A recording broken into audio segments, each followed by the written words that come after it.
Heyo, my Planet Coaster friends, JonnyFiveAlive here, and welcome back to another episode of Project PlanCo.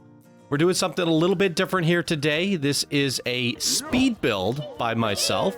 I have taken out the Channel 5 Gaming, the PlanCo Club 5 is what it was assigned to, and it could be PlanCo 5 or Channel 5 Nightclub. So we are building a nightclub in the style of the PlanCo build set. Something that I kind of covered in the first episode of Project PlanCo.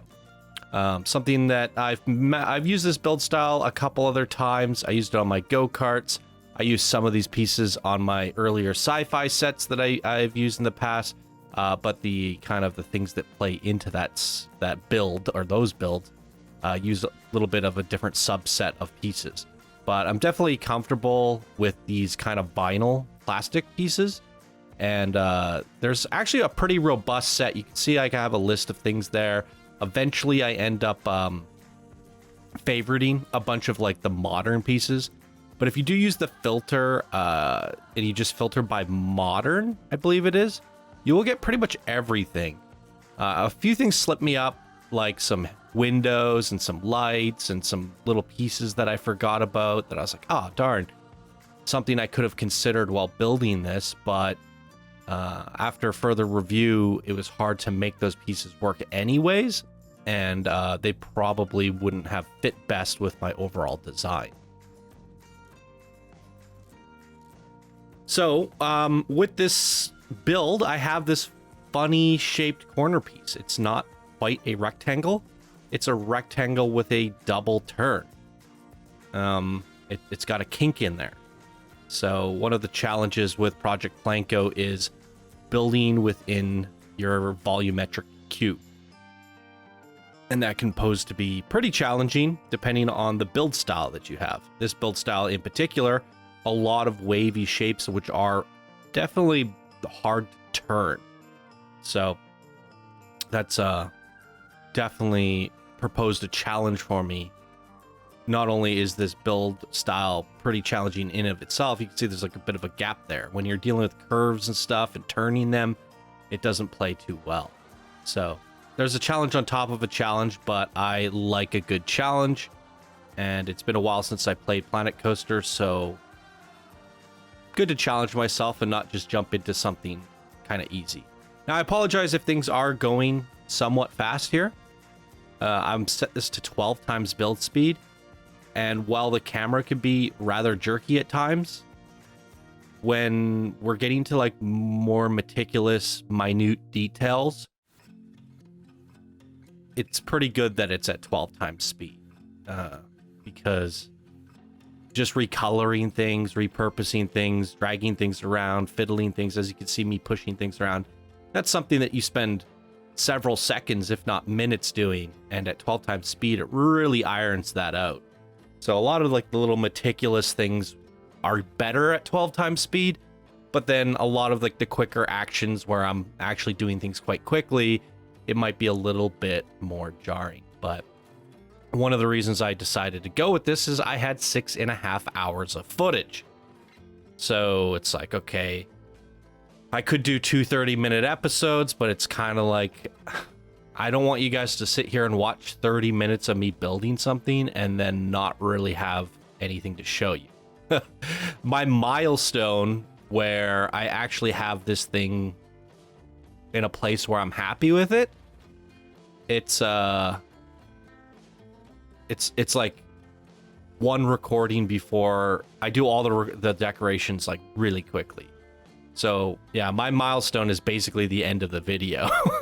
I don't really want to show you a half-built building. So I stretched this video to 35 minutes of recordings at 12 times speed from 6.5 hours. So it's technically a 6.5 hour build. However, I built some TMTK in between, did some planning in between, adjusted some things in between. With all the TMTK planning, some photoshopping, designing logos, and all that stuff. Probably like a 10-hour build-ish. Maybe a little bit less. I'm not entirely sure. But I was also back and forth on Discord a little bit with the project. So yeah, it's a pretty hefty build, but I'm actually kind of surprised at how quickly it went for as big of a building it is. I had a part count limit of 1,500, and I think I finished with 900. So well under budget, and I can't really squeeze in any more details. I really tried to push this thing to the max and get as much as I possibly could in here. What you guys just saw while I was kind of giving you the rundown was the pathing, and it's kind of nice that it's done now. I didn't really get to talk about it while it was happening, but that weird shape that the building gave me, I thought it might be a good opportunity for a curved spiral staircase that would take you to an upper patio deck. And why is an upper patio deck important? Because what you guys will see from that patio is a very kind of important centerpiece plaza thing that you'll find out more about later. It's just good to have a good high up viewpoint of everything from there for the festivities. And it's going to be just cool. Just also nice to have an outdoor patio in a nightclub. Go upstairs, get some fresh air, look at the stars, you know, that sort of thing. Have a drink outside. The weather's nice. Really great. So yeah, the pathing was difficult, but I'm one of the only person privileged with the actual up-to-date current version of the park file. So that means everything that I build here, all the pathing that I do not have to redo it because this is the current version of the park. Hopefully nothing goes wrong.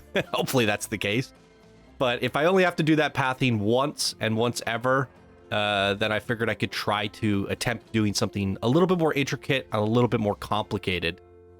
And I took the risk. I built those staircases in, got the patio exactly level with the rooftop that I built, and in the exact tiles that it fit perfectly. Like, I don't even know how that's possible, because this curved staircase, depending on the angle that you go, if it's 12 degrees, 13 degrees, 14 degrees, and it's curving, how it ends up in the center the way it did like that is next to impossible, because the starting location I have is kind of random.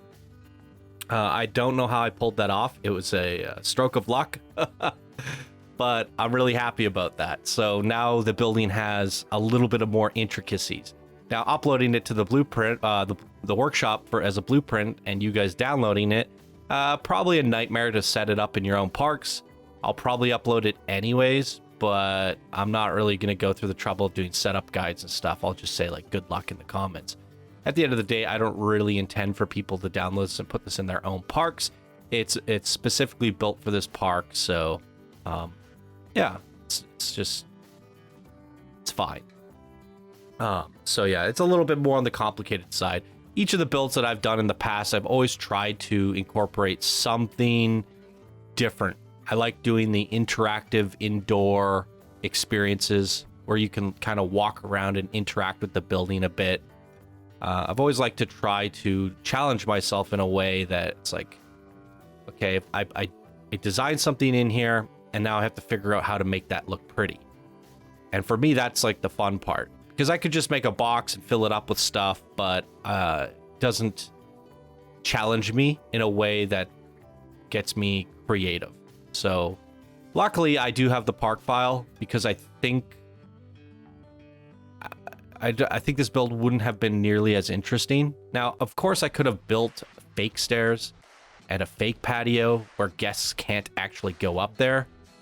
That's probably, you know, an option if I was to do this as a blueprint. But I thought, you know, if we ever open this up to the guests in the park, it'd be really cool to just see them going up there. So yeah, anyways, that's kind of like my overall goal with the build. Make a big giant interior, an upper patio, and you could see me extending out to like a side patio, a lower deck, kind of like smoking area that a club would have. So I'm even though that little side patio is outside of my volumetric cube, I'm allowed to do it because there's nothing there. It's literally nothing there. So I could take the liberty of pushing it out a little bit more. And, you know, it doesn't affect anything else in the park. There's no neighbor on that side. And we were just going to put bushes there anyway. So I might as well fill that area up just a little bit nicer so it fits more snugly into the park. So, as you can see, as I've been talking, there's just a lot of woodwork. A lot of blue vinyl plastic, a lot of woodwork. Expanding the building pieces to some of these more modern sets. Seeing what I forgot about these railing pieces. And I was like, how can I use these? And I was like, I use them for the patio there. I use some from up top. Gives it that little bit of like a coaster vibe, I guess. They kind of look like coaster supports. The railings kind of look like a single rail. And it does fit the theme very well. So I just had the desire to incorporate that somehow. And as I was doing that, I completely discovered and forgot about the trim. This build, I was like, there's something wrong with this build set. I couldn't quite put my finger on it. I was like, oh my god, it's the little trim that I've been missing. The trim doesn't have like an actual corner cap where you could snap these nice pieces on. I had this problem building with this set in the past, and there's some weird things where as you're putting the trim on, little bits poke through, a little bit of clipping. So you have to actually separate it from the group and just raise it a pixel. And these little guys, you have to fiddle them in. And that's what I was saying, like at 8 times, 10 times, 12 times speed. This is much easier to tolerate watching. Because, man, just fiddling these little corner pieces in takes like 30 seconds to a minute. And it just flies by. And then there's all these like little challenging nooks because I'm turning things and I'm moving things. And, you know, it just becomes really tedious. So a lot of little tedious jobs there, but outside shape's looking pretty good now that we got the wooden in there. I think I did something off camera there that I opened up that whole area. You can see the wood now where the door is. I was like, why don't I just delete a bunch of panels? You'll see the wood. It'll create a lot more of that offset again. So you get the wooden trim on top and you get the wooden trim down below. And I think one of the cool challenging aspects with this build style is trying to get that wood to show through in interesting spots. And by opening up that whole doorway area, it really brought a lot more texture, color, and pop. And also a little bit of depth. Because the way you stagger the blue vinyl pieces are one tile ahead of the wooden pieces. So you get a little bit more undulation. And so with that, I kind of followed it over to the smaller door on the side. Put a little like wooden doorway, some trim there. I'm just trying to see if I could incorporate some more of those coaster poles. I like that style, and just try to run it across with some of these designs. Add an extra layer of trim and run it through the doors and underneath the other laser trim, almost creating like wavy coaster shapes. Almost looks like a roller coaster running over the surface of the build there. So yeah, like I said, we're 16 minutes into this build, so like halfway through the video. This would technically, if I would have divided this into two 30-minute videos at a slightly slower speed, this is probably about the time that we would be ending the first episode, right? And just leaving you with this here, like a shell, and it's a shell that's not even complete. The shell doesn't have any signage, it doesn't have any doodads, it doesn't have any doorways, it doesn't have any like foundation, you know. It's missing just a lot of stuff. Just kind of sucks to do a bunch of B-roll panning cameras of what you see currently. It doesn't look that interesting. And because there's so many builds going on in the project, there's tons of content for me to show you guys. So I don't really want to take up episode 2 and 3 of the project just building my creation here. By trying to get as much of it as possible done just by doing this in one foul swoop. My build is out of the way, and we can immediately go back to spotlighting the other amazing creations that are in the queue. And I suspect there's going to be a lot of episodes in this project. There's a lot of different things to cover and showcase and have fun with. So yeah, I don't want to drag out this episode into 2 parts. So that's kind of my reasoning there. And it's also just more exciting to show you guys the final result. Pretty happy with the way it turned out. So I was trying different doors. The one downside to this modern pack, they have like the security door. There's like a couple different doors that this pack originally used, but they're kind of lame. What's cool is, I don't know if it was like the World's Fair or it's like one of the DLCs added these commercial doors. The one you see on the very front, the big ones. And even the ones on the side. They came with a certain DLC. Those doors work way better with this pack. They actually harmoniously work well with this pack. And I recommend looking through the commercial style build sets to accent your build for this PlanCo style. What I did here is I grabbed a neon sign, colored the whole thing white with no text, and I'm using that as a trim. And the nice thing is it's thick enough to go through both the wood wall and the plastic vinyl wall. It sticks through both of them perfectly. So what you end up doing is you're building a neon trim around the building, but also on the interior. So it kind of themes the inside and the outside simultaneously, getting 2 birds with 1 stone, I guess. And the neon trim actually adds a lot of flair to this build, especially because it's a nightclub. I would even say that the neon strips would work with this style build regardless of what type of a building it is. It just definitely seals the deal, it being a nightclub and all. But I definitely recommend playing around with that if you are doing this kind of builds. And one thing, as I was previously talking about not taking up too much time on the episodes and where the project is at currently, originally I got to work on this like right away, like a day or 2 after the project launched, the day of or the next day.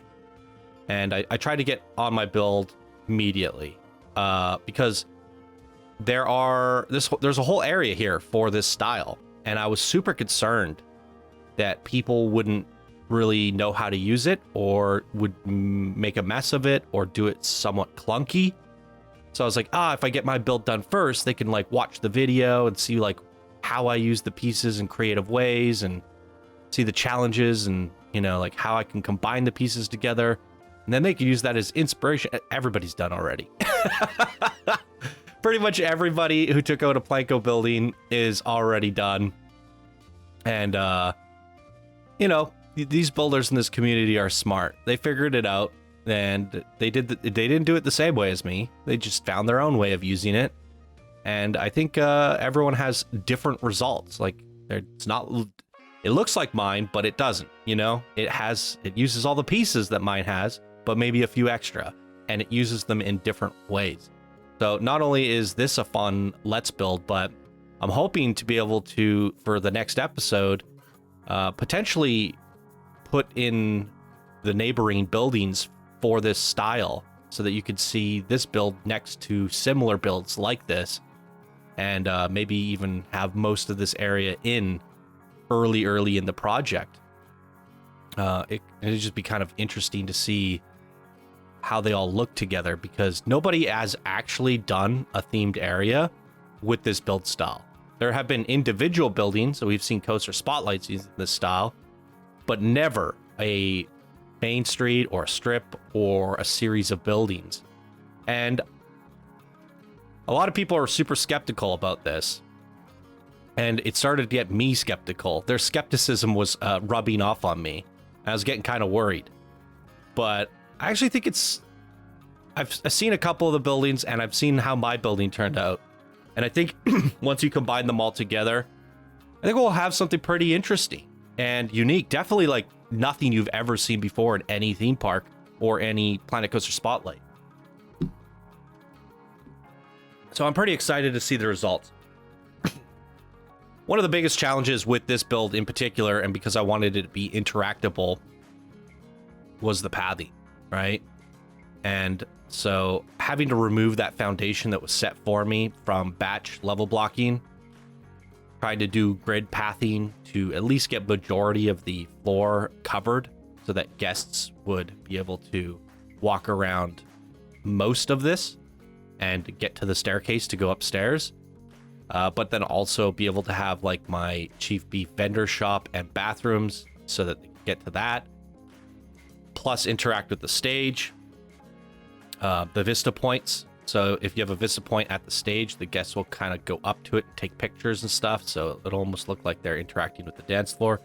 It was all a nightmare. This pathing work was nuts. And I have to have the floors gone in order to do it. And once I put the floors back in, I won't be able to see the paths. So it's kind of like this just nightmare situation. What do you do? And one thing I had to do here, or what I had to plan for, is I wanted a separate area that was detached from the rest of the path. In other words, like a island. That way, guests can't actually walk onto that pad that's right in front of the stage. But what I could do is I could pick up guests and drop them there, and they will be trapped. And what happens when you have trapped guests, they start flailing their arms in the air. And it looks like they're kind of jumping up and down and dancing. So it's like, okay, I wanted to trap a handful of guests there. Plus I could use animatronics, and then you get a bit of a crowd. So I didn't want to go too crazy with it, but I wanted to trap a handful, a group. And I just thought that would be like a nice little addition there. With that said, I needed to make sure all this pathing would work. I wanted to get a vending machine in there, as well as a genie machine, or a fortune machine, or whatever you call it. Later on, you'll see I either did it off screen or I recorded it. You'll see I replace the claw machine with the ATM, because I was like, oh crap, like if you're going to a club, you kind of need an ATM. You got to get your money out. You're running out of money getting drinks and stuff. So here's like where I wanted to experiment. I did a separate save file just in case things went wrong. Let some guests in, start dropping them down. Now the problem that I ran into is they drop down in the direction that they were walking when you picked them up. So I figured, okay, I'm gonna have to like navigate them in a direction that's facing the stage. And then when they start walking in that direction, so you'll see me like curve it here, then I could pick them up. And I just couldn't quite get it. I think I eventually got so frustrated that I just did it off. Yeah, there we go. We got a jump cut. No, that's not it either. And sometimes they just get stuck walking, and they'll infinitely sit there walking. So even if you drop them down, you might not get it right. And they'll just be in like a walking animation. And while they're walking and they're stuck in that walking animation, you can't pick them up again. So it's like if you get it wrong, you have to reload the save and do it over. So I got so frustrated that I did it off of the recording, and eventually got like that group there. I got them all facing the right direction, not stuck in the walking animation. Basically, I picked up a group, dropped them, and if they got stuck walking, I would reload the save and try it again. And yeah, it took a while. So now that I got them stuck there, I was able to put my floors back in, because the floors interact with the vending machine, the bathroom, the staircase, going to the patio, the claw machine, the genie machine, and all that stuff. So I was like, I might as well put my floor back in.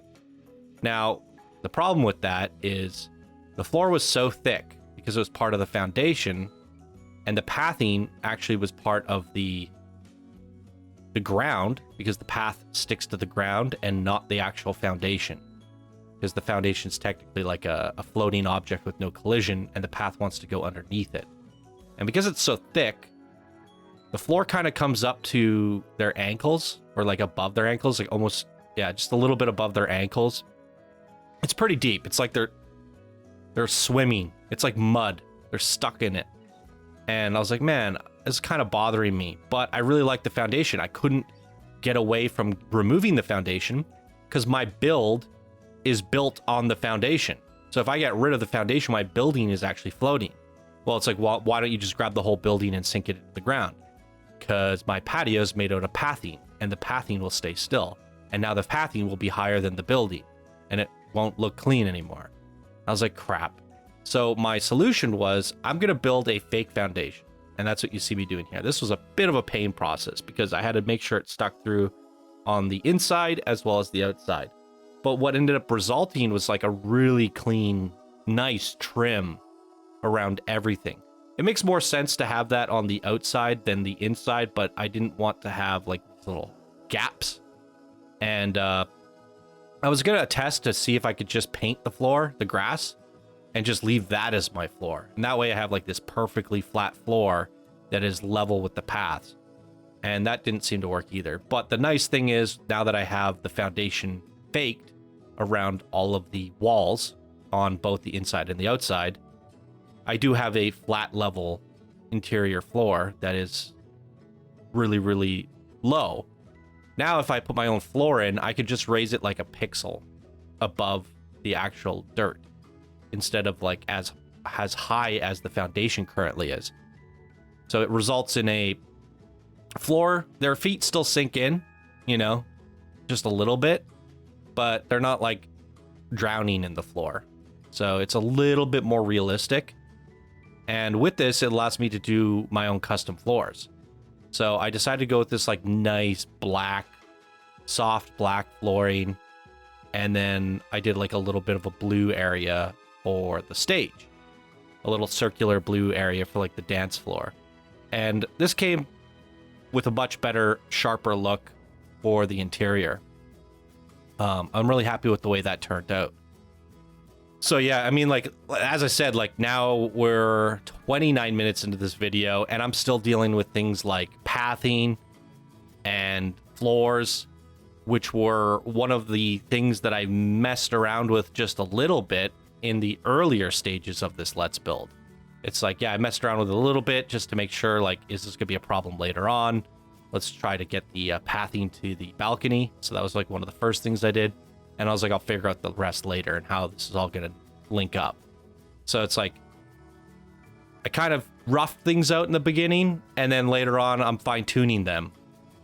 And now the interior looks so much better. Now they got the proper floor in and the proper walls. So it's like, and now that's the TMTK that I made, the Club 5. So Batch made that for me. I created a logo in Photoshop. I really like the way it turned out. Those pictures that just randomly showed up on the wall, there's collages there. You'll get a better look at them when I show you guys panning cameras and B-roll. Just a little bit of a meme. Like, there's this really funny stream that we did where I wear a purple wig once in a while. And then Zell had some too. And then, so Chant decided to draw us. And so I'm like, okay, we could be like drag queens for Club 5. Put us on stage, my purple wig and his blonde wig, and I'll just recolor two female characters with that style. And it's just kind of funny. It was a good way to have like a little bit of a performance. It's a good backdrop.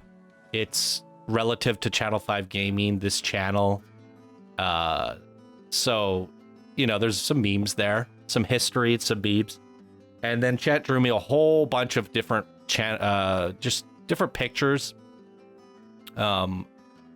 Mainly of me doing stupid things. So I just took all of those pictures and put them on one giant mural and then made that into a TMTK. So you don't have to download any custom images for this build, which is really nice. You just hit subscribe and then subscribe to the TMTK, hit yes, and then you're done.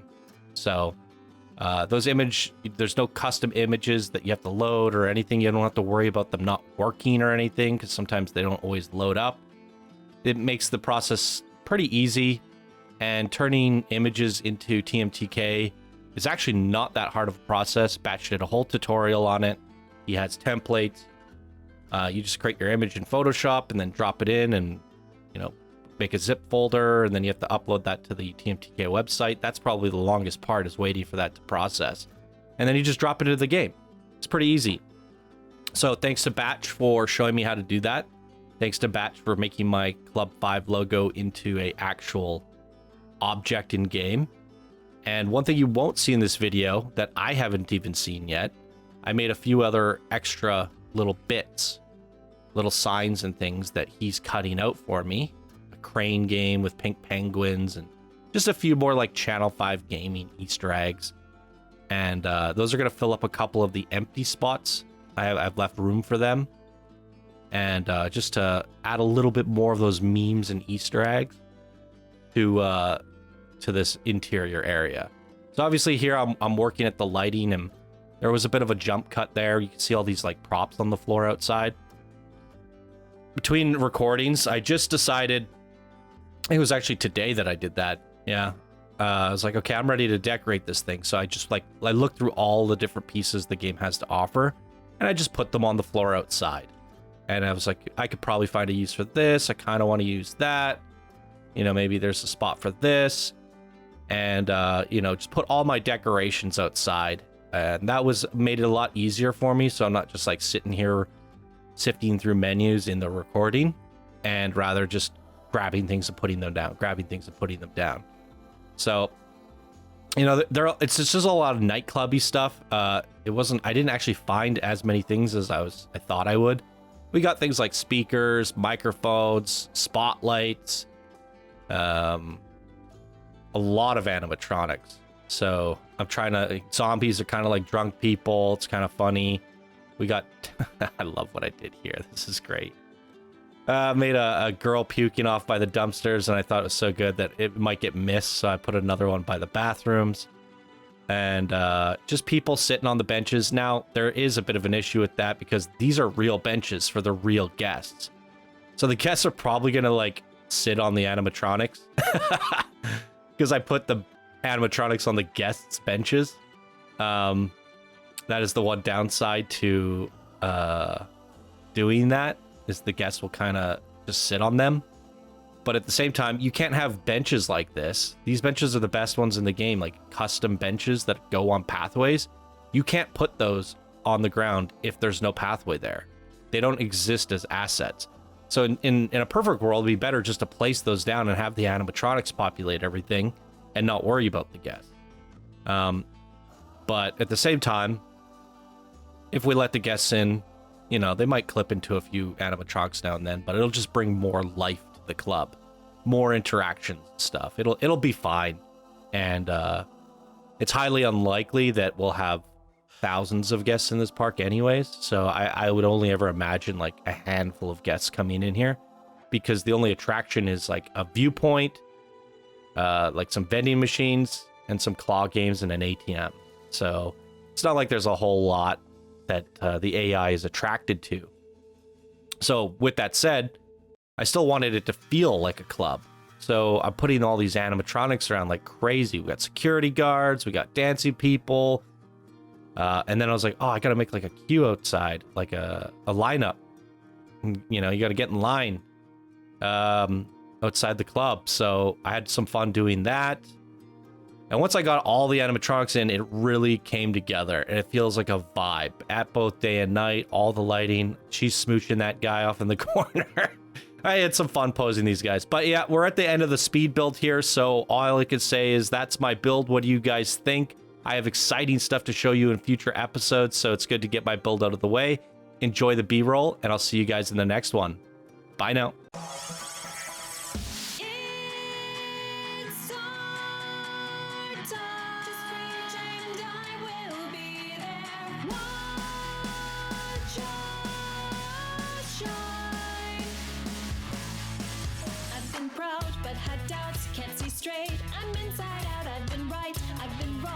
Sometimes I can't be strong, we're knocked out, pushed around, won't give up. When we're broken down, we can't quit, we can't stop. We can only say what's in our hearts. When you can't find a hand and it's so hard to stand, just know that it's our time, and I will be there. Watch us shine in this together.